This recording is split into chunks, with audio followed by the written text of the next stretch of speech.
Assalamualaikum warahmatullahi wabarakatuh. Perkenalkan, nama saya Siti Nurfitri. Saya mahasiswa dari Universitas Pamulang, jurusan Akuntansi S1. Di sini saya akan menjelaskan salah satu materi dari kewirausahaan yang berjudul Aspek Keuangan dalam Studi Kelayakan Bisnis. Aspek keuangan merupakan aspek yang digunakan untuk menilai keuangan perusahaan berdasarkan keseluruhan. Aspek keuangan juga merupakan gambaran yang berkaitan dengan keuntungan perusahaan, sehingga merupakan salah satu aspek yang sangat penting untuk diteliti kelayakannya. Alat ukur untuk menentukan kelayakan suatu usaha berdasarkan kriteria investasi dapat dilakukan melalui pendekatan. Yang pertama, payback period merupakan metode penilaian terhadap jangka waktu pengembalian investasi suatu usaha. Yang kedua, average rate of return, yaitu cara untuk mengukur rata-rata pengembalian bunga dengan cara membandingkan rata-rata laba sebelum pajak dan rata-rata investasi. Yang ketiga, net present value merupakan perbandingan antara VV kas bersih dan rata-rata investasi. Yang keempat, internal rate of return merupakan alat untuk mengukur tingkat pengembalian hasil internal.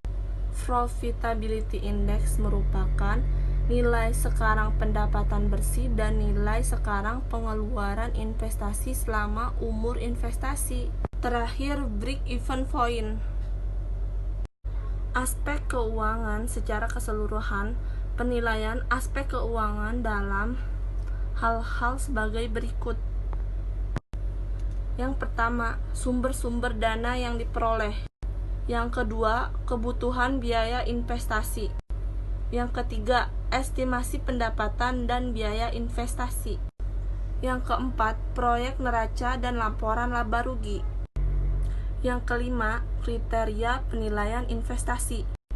Yang keenam, rasio keuangan untuk menilai kemampuan perusahaan. Aspek keuangan sumber dana terdiri ada dua modal. Yang pertama, modal asing, bisa disebut dengan pinjaman, dan yang kedua, modal sendiri. Modal pinjaman seperti pinjaman dari bank, pinjaman dari lembaga lain, pinjaman dari perusahaan non-bank. Modal sendiri yang pertama, setoran dan pemegang saham. Yang kedua, dari cadangan laba. Yang ketiga, laba yang belum dibagi. Di dalam aspek keuangan terdapat biaya-biaya, yaitu biaya pengurusan investasi, contohnya biaya pengurusan izin. Yang kedua, biaya aktiva tetap berwujud, contohnya tanah dan bangunan. Yang ketiga, biaya aktiva tetap tidak berwujud, contohnya hak cipta dan lisensi.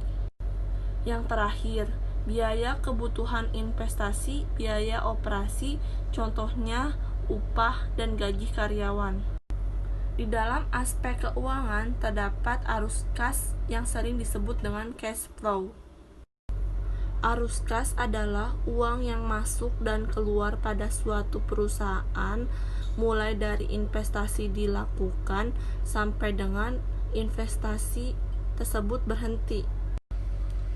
Di dalam cash flow terdapat initial cash flow, terminal cash flow, dan operational cash flow. Initial cash flow, kas awal yang merupakan pengeluaran awal period untuk investasi. Operational cash flow, kas yang diterima dan dikeluarkan pada saat operasi usaha. Terminal cash flow merupakan kas yang diterima pada saat usaha tersebut berakhir. Cukup sekian dari saya. Apabila ada kata-kata yang salah, kurang lebihnya mohon maaf. Wassalamualaikum warahmatullahi wabarakatuh.